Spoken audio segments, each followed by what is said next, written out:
name the. So if I need to name our class today, I would call it the woman, the serpent, and the trial. So let's recall, as we start, that by the purpose of forming the Garden of Eden, by forming the Garden of Eden, God offered Adam, he said, an alternative path to be very good and reach the Sabbath without ever living on real earth, exposed to sorrow and death. So this was a concession to Adam, give him a chance to go to the Sabbath from Eden without ever living on earth and seeing all the evil here. Evil means death and sorrow. So another concession was that in Eden, all that Adam had to do to win his trial was something very small, to comply with God's command and refrain from eating from the tree of knowledge, good and evil. So only one commandment.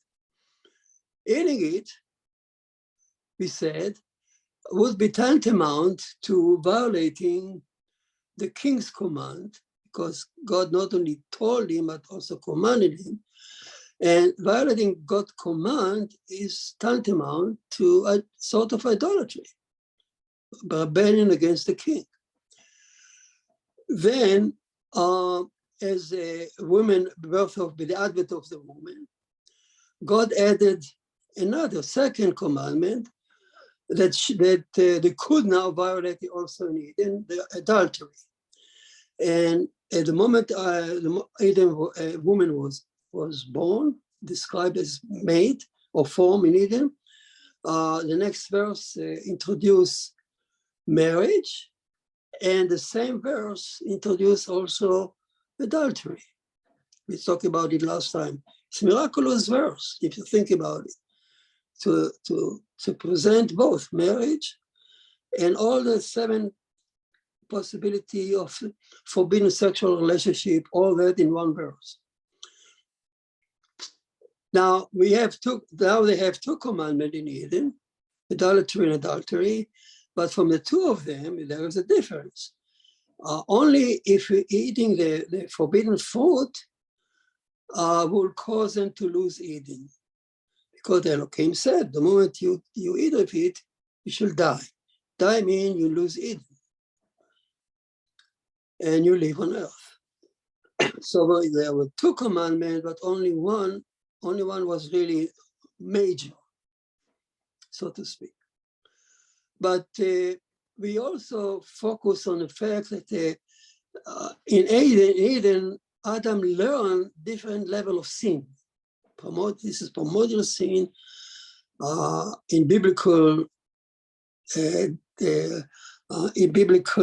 meaning. You mean large? It's a enormous exposure, introducing sin in a large biblical fashion. At first, sin to Adam was, we said, like preaching his father in heaven advice, like a child. Then he grew up in Eden, so to speak, and now advice wouldn't be enough. Elohim added a command, like a growing child. He needs now instructions, command, not just an advice.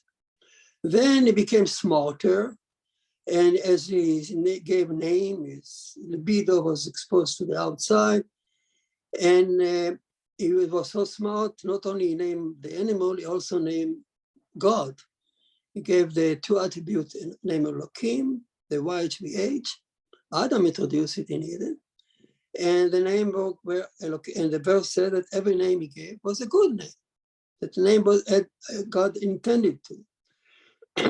Now sin, because Adam is smarter, so sin become now not only breaching the father advice and a king command, but also something not smart, something foolish that defy logic. It can detrimental to your life. So that's another level of sin. Now, and now as we ended last class, we said that Adam entered puberty, so to speak, in Eden, and he felt lonely, looking for a spouse.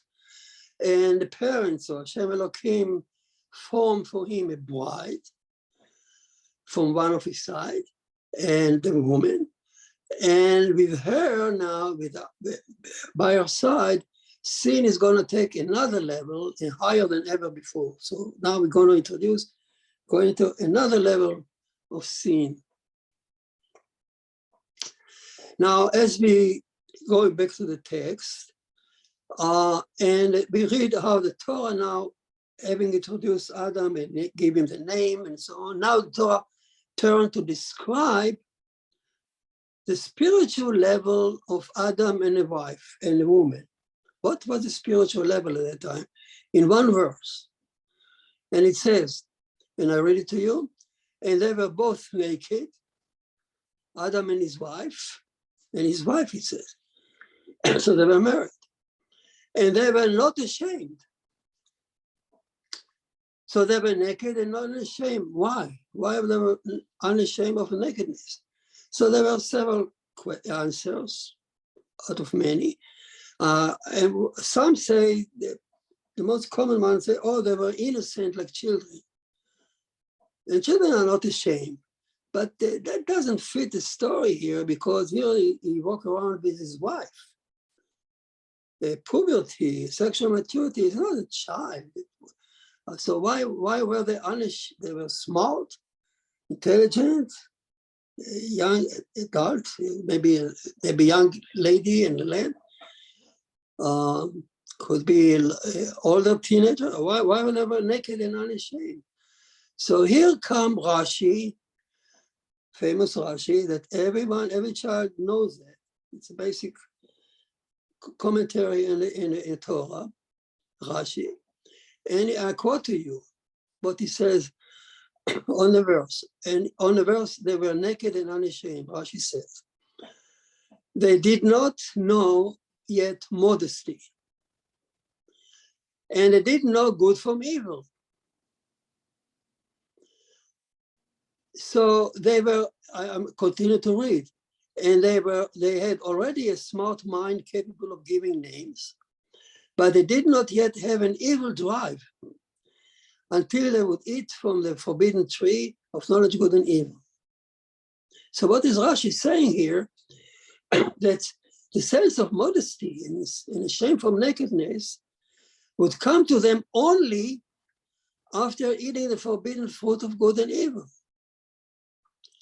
So it doesn't come from a level of being smart, but you need to be, it's another aspect of good, being knowing good and evil, which means Hashem perspective.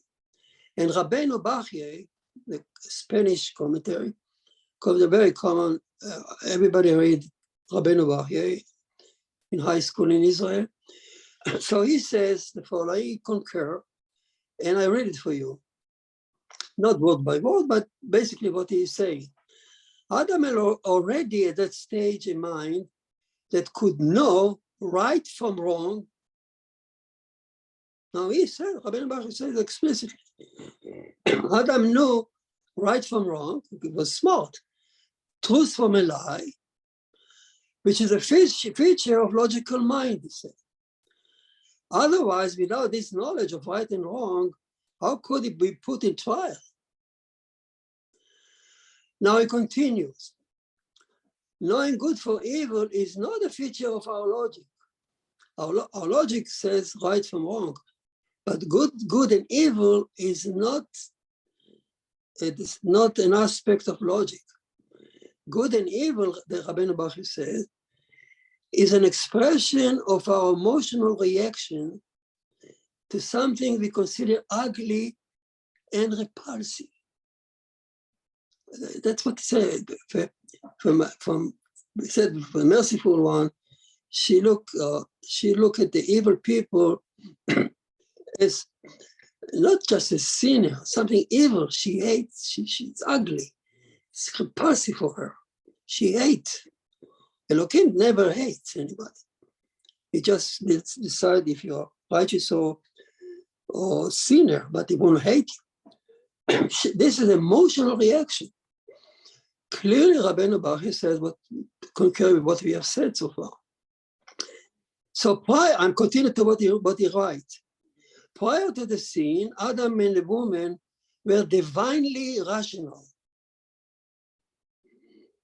To them, at that stage, nakedness did not seem ugly or repulsive, not different from nakedness of other parts of the body.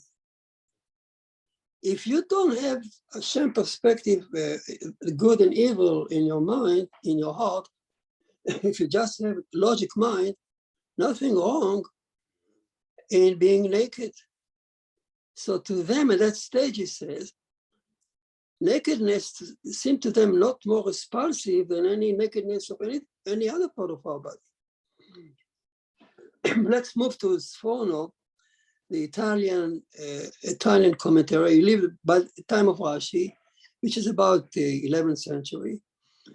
And he says something very similar to Rashi.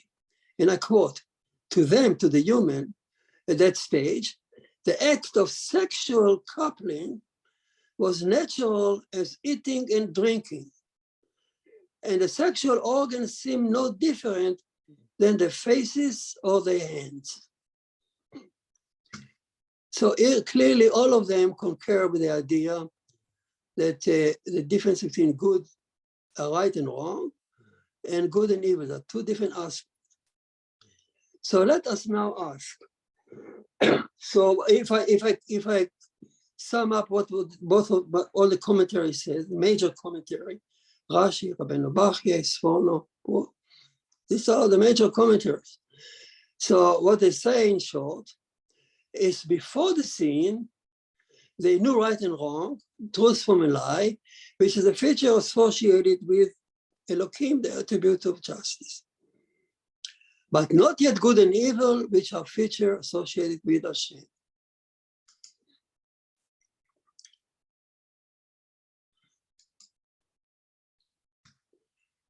So let us ask now that we repeat, I'm going to sum up again what we just said earlier. So now that they are ready for the trial, so what they are put to trial, this young couple that knew right from wrong. So what exactly could they violate? We already said, eating for the fruit they will violate idolatry.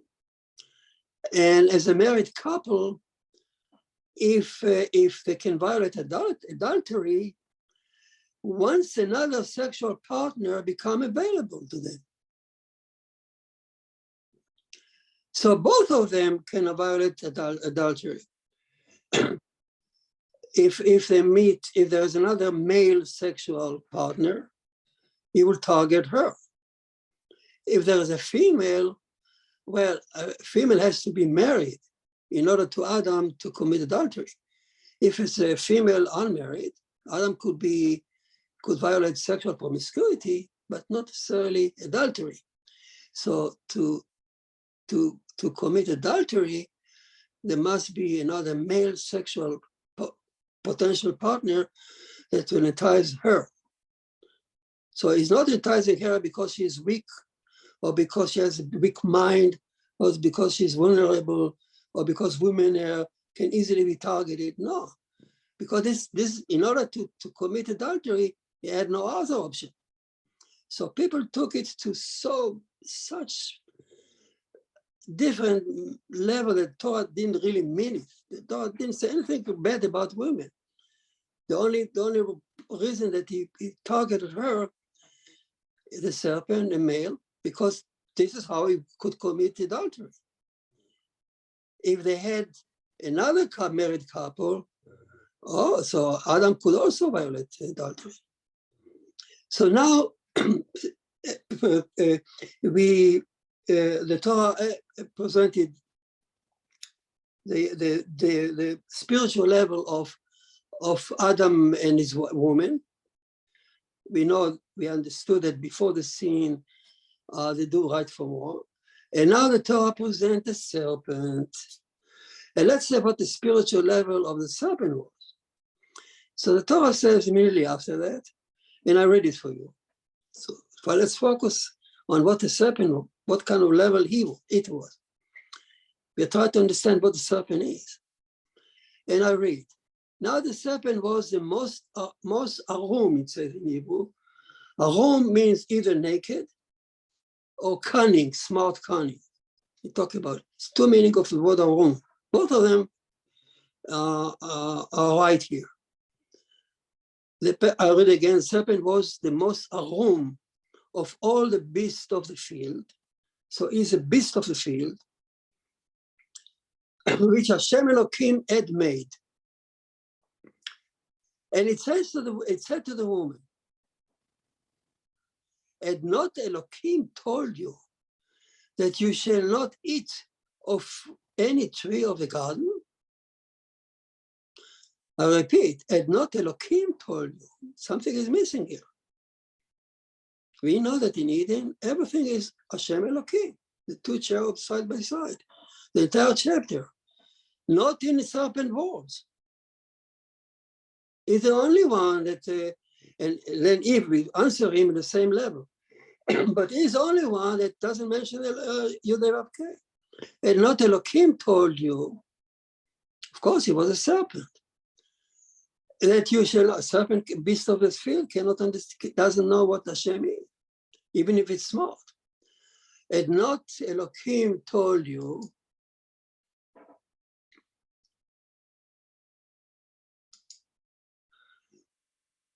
not to the moment you, that you shall not eat of it, of the tree of the garden. Got a computer here, bother me. Okay, so the serpent is similar to the human. Ibn Ezra and other commentary and Midrash said it was smart. He walked naked, and he was unashamed as a beast, and it was smarter than any previous creature on earth. Now, what is arum? The verse says that naked was arum. Arum, he said, is naked, unashamed. Let's remember, he was unashamed, naked, like the other beasts of the field. And arum also means smart in a cunning way, in a bad way. He was plotting. Arum is not just smart. If I say somebody is arum, I don't flatter him. If I want to flatter somebody, I say, oh, you are wise, you are smart. If I say you are arum, it means you are smart, you're plotting something against me. Here the word arum is really cunning, planning something bad. And it walked on two legs, as Ibn Ezra said, Midrash said, and it was sexually appealing to the human female, the ideal enticer, sexual partner. So, and we already noticed that he lacked the perception of YHVH. You see it in the text because as he speak, he never mentioned the whole story. He will never mention Hashem. He always talk about Elohim, and that makes sense since as a beast, even a sophisticated beast, the serpent could not be aware of the merciful attribute of Hashem. Why? Because all the creatures created before Adam, all the creatures created on the sixth day, before Adam on the sixth day, they were all created by Elohim alone. Only Adam, only us, only we were created by both attributes. Actually, we created by Elohim, and he made a room in our hearts that we can admit or accept a merciful one in our heart. But the serpent, even if the serpent eats the forbidden fruit, what will happen? Think about it. If the serpent ate from the forbidden fruit, what will happen to it? To the serpent? Nothing. He had no room in his heart to accept Hashem. A spider, make him as smart as you want. Make him build spaceships, but in a million years from now, it will be terrible because this spider will never know what mercy is. He can destroy everything. So the serpent has no clue what Hashem means, what merciful one means. And that's why when he talked to her, to the woman, he had not Elohim told you this and that. He forgot to say, but he doesn't know that Hashem exists. Adam, in contrast, if you think about it, because he being created a room in his heart, it is ready to accept Hashem. If Adam accepted it, it's up to Adam to accept it or not. Adam could understand what good and evil is once he ate from the fruit. That's an enormous difference between the serpent and a human. Yes, they were on the same level now, both of them human, and they were a good match. They were all on the level, knew right from wrong. At that time, even Adam had a very vague awareness what Hashem is, but at least Adam has a potential to accept Hashem in it and become very good. But not the serpent. So what was the serpent then? Let's think about it, what the serpent is. First of all, what was the motive? The motive, the Rabbi said, why the serpent attacked? What could he gain from that? Some said it's very common to think that serpent stands for Satan. And he was especially created by Hashem to allure them to sin. That's totally wrong. Many commentaries say it's totally wrong because we see that the serpent itself was punished. The serpent itself stood on a trial. He knew right from wrong. He knew not to lie, and he lied all the time. Everybody saying was a lie. So the serpent itself stood on a trial, like the human. But it is true. The Midrash says, a beautiful metaphor. Satan rode on it like a camel, and that beautiful depiction. I mean, Satan is in charge of is our prosecutor in the heavenly court, and he uses the serpent as a vehicle to maybe the serpent once he allowed people to sin, then Satan or our prosecutor capture it and bring it to the court. But the serpent itself is not Satan. In fact, Satan in the Hebrew Bible, in the Hebrew meaning, Satan is simply a prosecutor. It's not the devil, and it's not an independent force. It's simply a force in the heavenly court appointed as a prosecutor. He does his job, and he has no free will. So again, so what was the serpent itself now? Well, let's think about it. There are many interpretations. We said it's not Satan. So what is it? What was it? And I read so many interpretations and explanations, but the best way to look at what the serpent is simply to see it in the context of the story of creation. This is actually, it is a continuation of Moses says in chapter 1. It's just few verses after that. So if you go back to the story of the sixth day, the end of chapter 1, just before the story of Eden, we recall. Now I want to understand what the serpent is. So I give you another possible explanation that makes sense in our mind, in 21st century mind. So we recall now that as Moses tells us the story of creation, beautiful story that can be validated by science, billions of years, we talk about it. And Moses said that on the 6th day of creation, just before making Adam, again, a day, capital D is million of years. So just before creating Adam, Elohim first created before Adam cattle, beasts, and smart crawling creature. Just before Adam was made, the last one was crawling creature like spiders, ants, bees, smart, because social creature that can already create their own colonies. Now, scientists said, so let's see, scientists said there was a race. Which creature will develop smart mind on Earth? And now Moses says, let's go back to what Moses said. So at that point of creation, just before making Adam, Elohim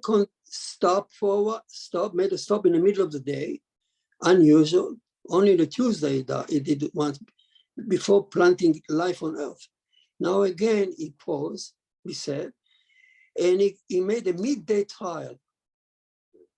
And he said, the trial, we know the trial means some animals are wiped out and some animals continue. And he said it was good. It means some were gone, some gave the green light to move on. So what was the trial? The trial, we said, God wanted to see, to decide whether to put Adam on Earth or not, because the next day, the next verse after the trial says, let us make Adam in our form and our view. So the trial was to put Adam on Earth or not, or to make Adam or not.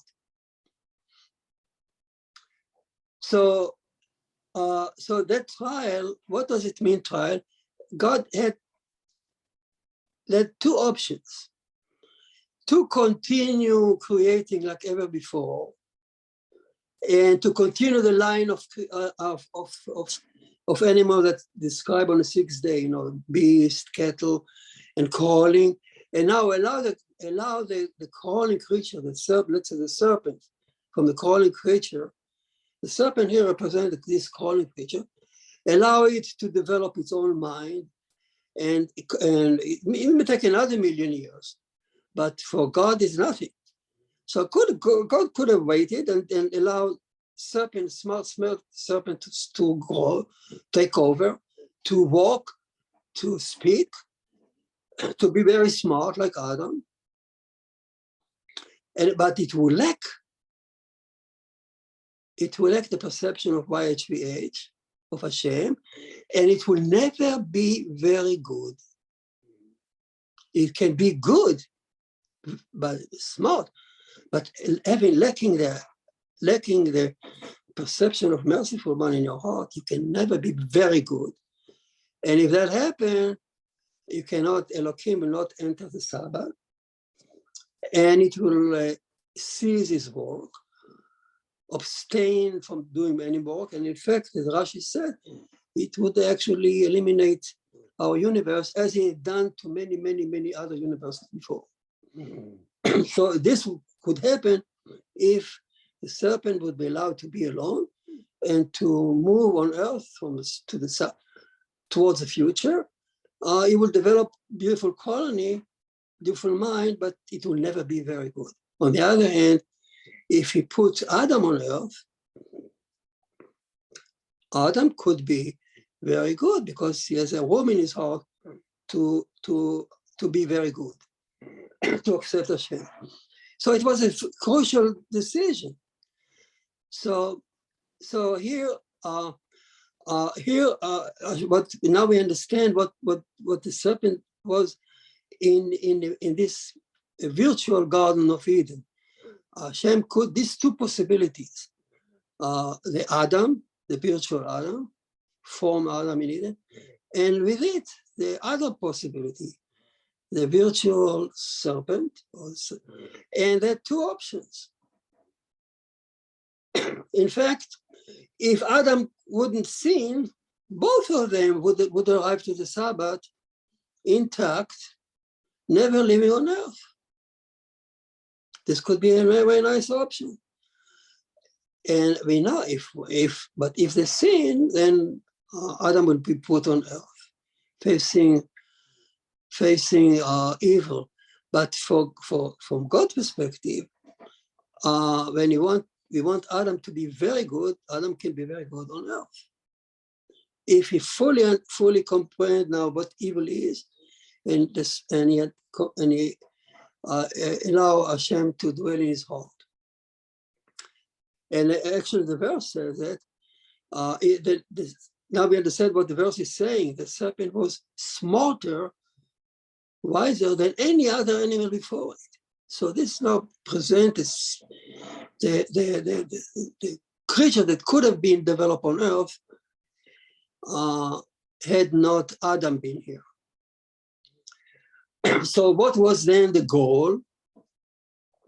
Why did the serpent, now we understand what the serpent was in Eden, what did it represent? An option to develop an animal that does not know God, Hashem. So what was the purpose? What made him talk to the woman? He said, not because it was frail, but because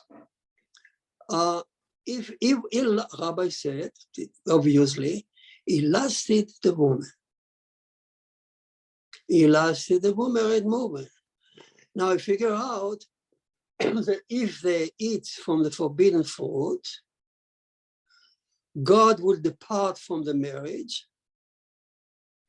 And if God is not present in your marriage, it falls apart. And and she will be available to him. She will fall a prey to his charm. That makes sense. So that's why it tried to allure her to eat the fruit, to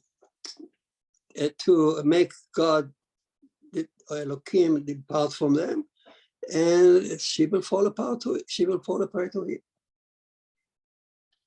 Now, of course, we said this. She was his goal, because he wanted to commit. He was a male and she was a female, and that's how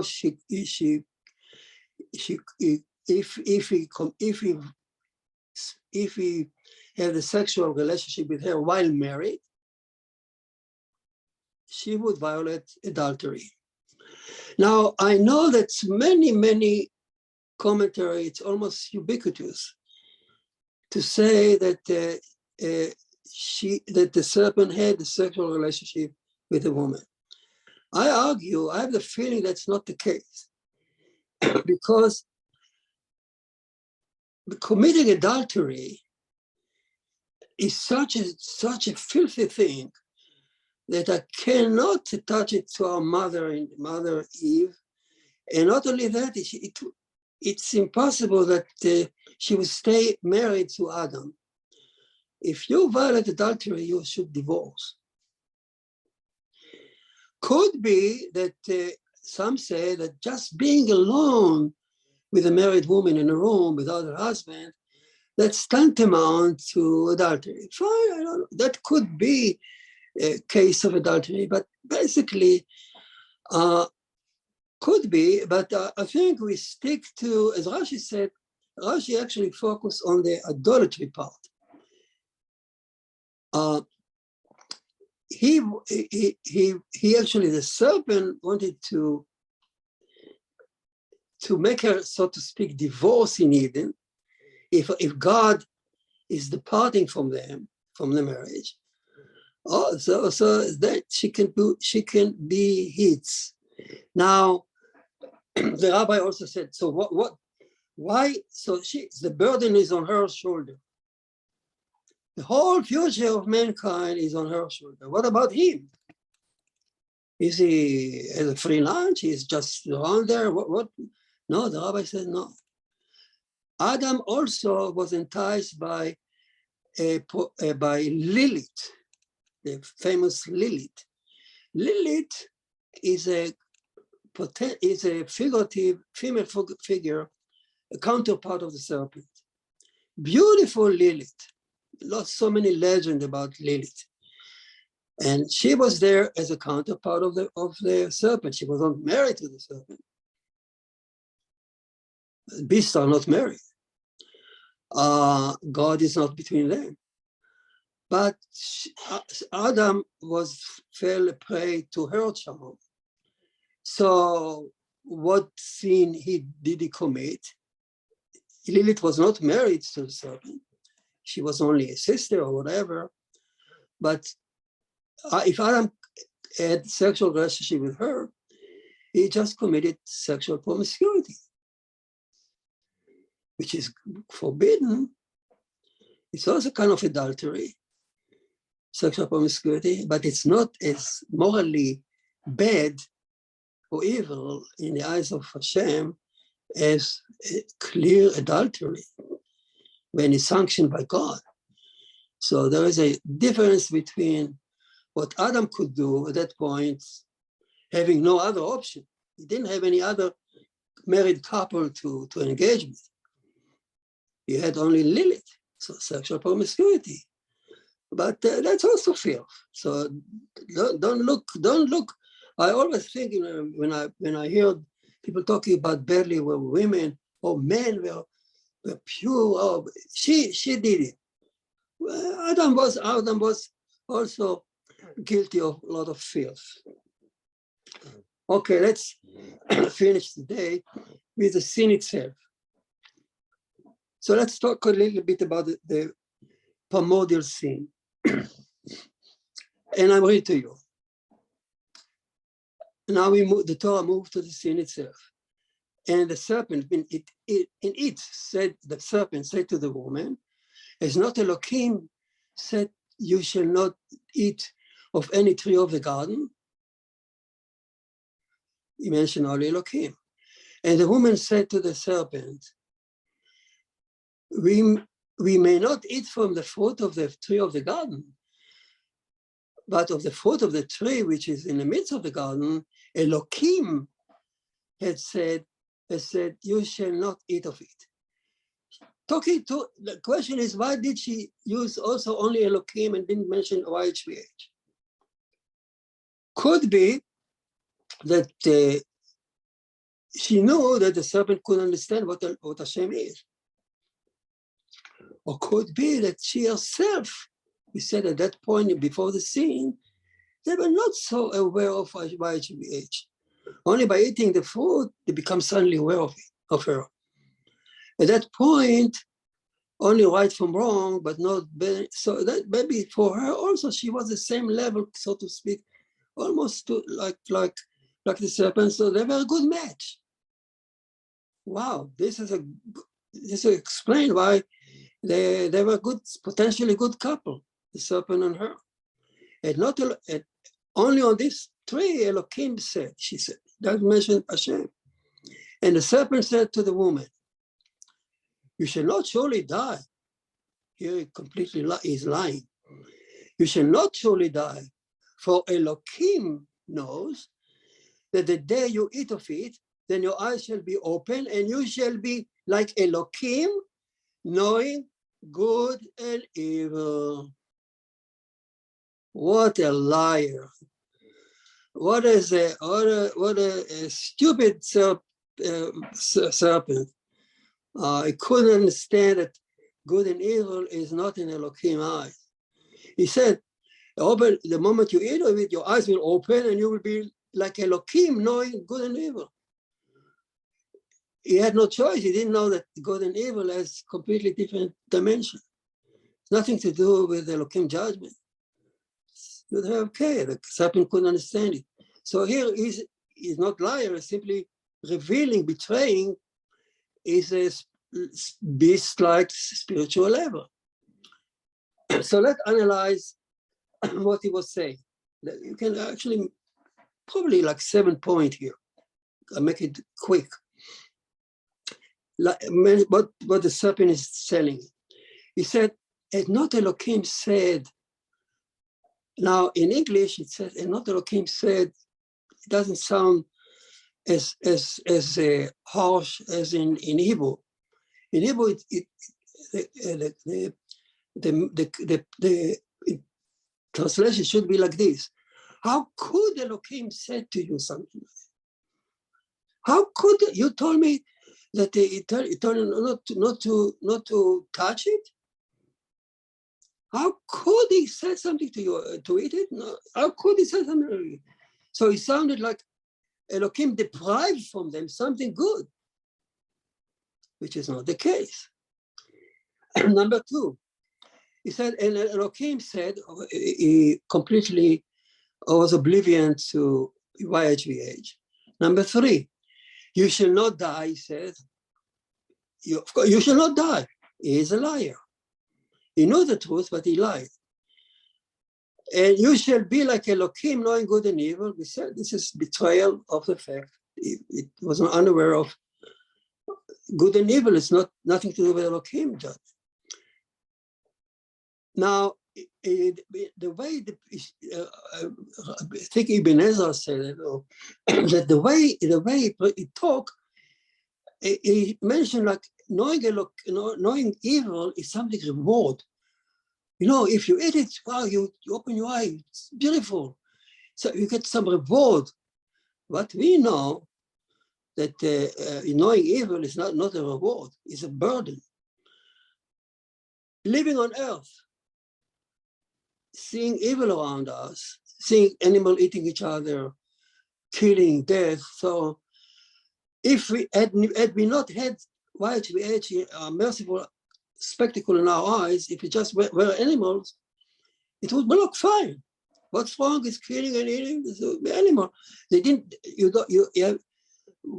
had we been an animal like a serpent, we wouldn't have any idea that something can be different. But living in this universe with very Hashem spectacle in our eyes and looking at children dying, animals, cancer, terrible thing happening. Of course, it's something could be otherwise, could be corrected, tikkun. So it's not a reward living here in such wearing these glasses of Hashem, knowing good and evil in the world that is made by Elohim. It's a burden. It's not a reward. So he didn't say the truth. Number 6, he twisted Elohim intention. He sounded like Elohim feared competition. Elohim told you not to eat it because he feared that if you eat it, you will be, good and evil like him. He worried about competition, something good for you. Hashem, Elohim told you not to, he feared competition. Number 7, and he took advantage of the fact that she didn't hear directly God talking to Adam, so she thought that touching the tree is enough to cause terrible thing. And the serpent picked it up, and she said to the serpent, God told us that if we touch the food, something happened to it. So he said, no, not so. And he pushed her to the tree. And once she touched the tree, and lo and behold, nothing happened.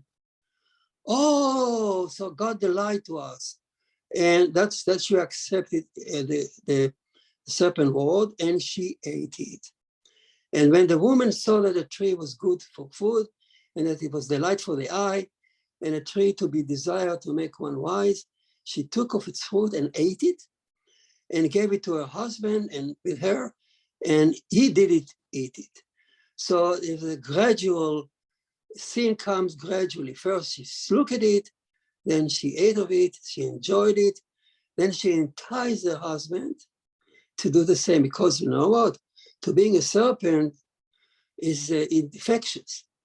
Now she becomes a serpent. She enticed her husband.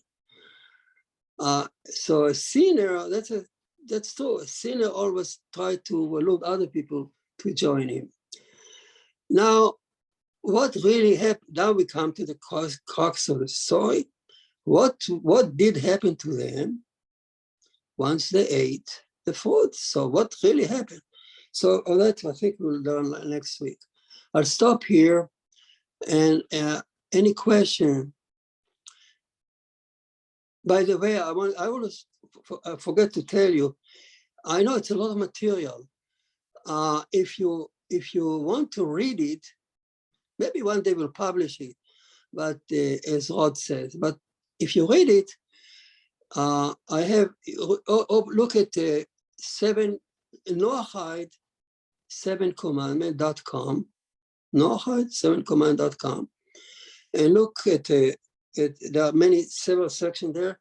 Look for the Noahide, for classes for Noahide, for Genesis, and you will see the extra of our discussion there in written, so you can go over it and digest it. I know it's a lot of material, and I speak, and you have nothing is written here, and it can evaporate from your mind. Okay, any question?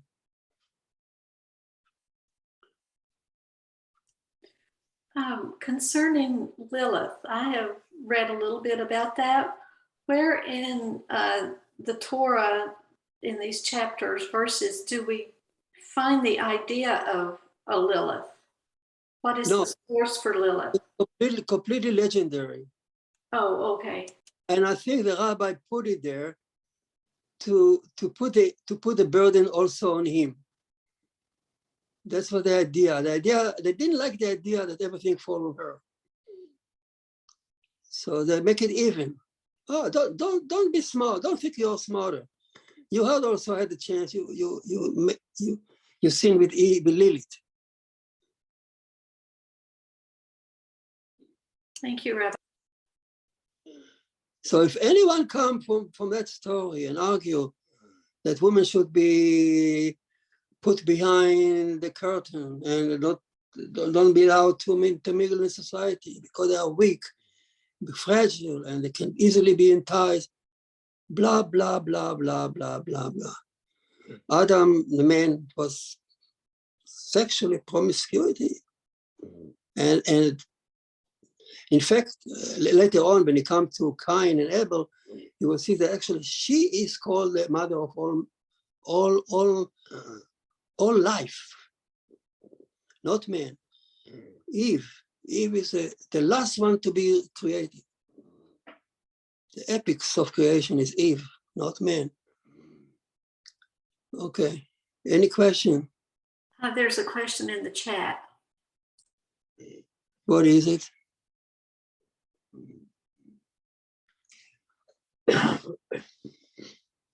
Can you read it for me? I don't see it.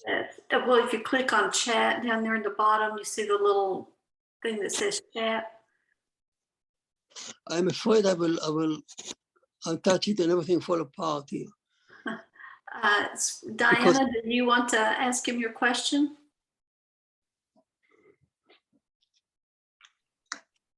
Yeah, I was wondering, did it know the difference between good and evil, the serpent? No. The serpent was an animal, a beast. You see that he didn't have any idea of the merciful Hashem. And good and evil is always in the eyes of, what is evil? Evil is when you're cruel, when we're merciless. It's not when we violate the law. And that perception the serpent cannot have. The spider cannot have any perception of mercy and compassion. So he didn't know good and evil. He knew right from wrong, yes. He had a smart mind, Elohim, but not YHVH. You have to distinguish between the two features. Right and wrong, truth from a lie, that's one side. The Elohim side. Truth, that's truth and wrong. Truth and lie, right and wrong. But evil, in Hebrew, Ra, Reish Ayin, is always a person, let's say, take advantage of the poor and a widow and so on, as Jeremiah cry all day long. Okay, thank you.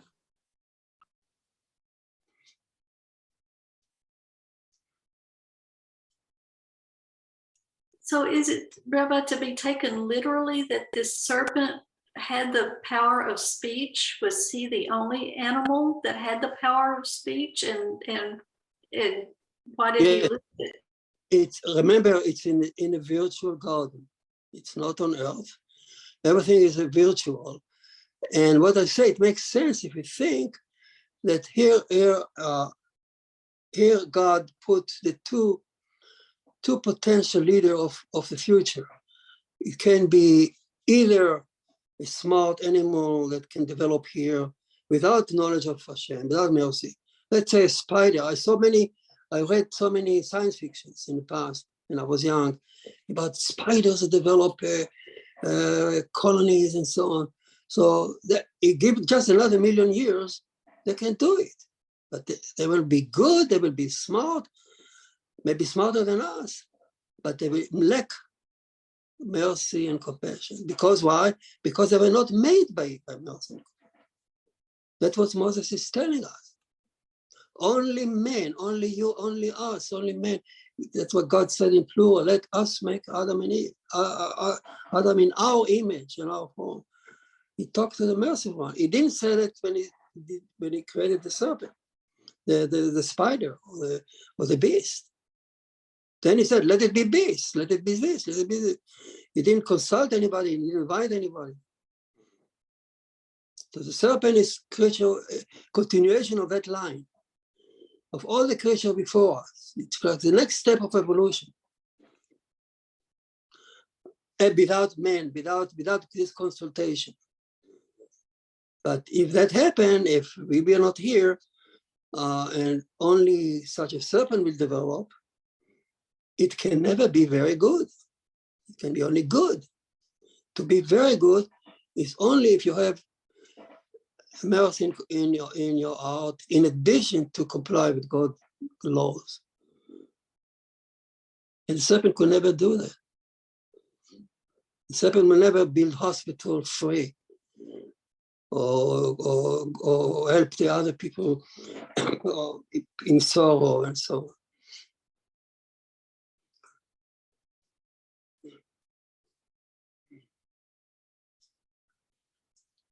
Any other question? Okay, so try to digest it, and I will see you, God willing, next week, and we continue now. Now the next step is, next part of our next part is to see what happened to them. Once they ate it, what transformation happened to the mind. It's mind-boggling. It's really the story of the real sin, new meaning of sin. All right, have a good Shabbat, good week. Bye. Thank you, Rabbi. Thank you. Thank you.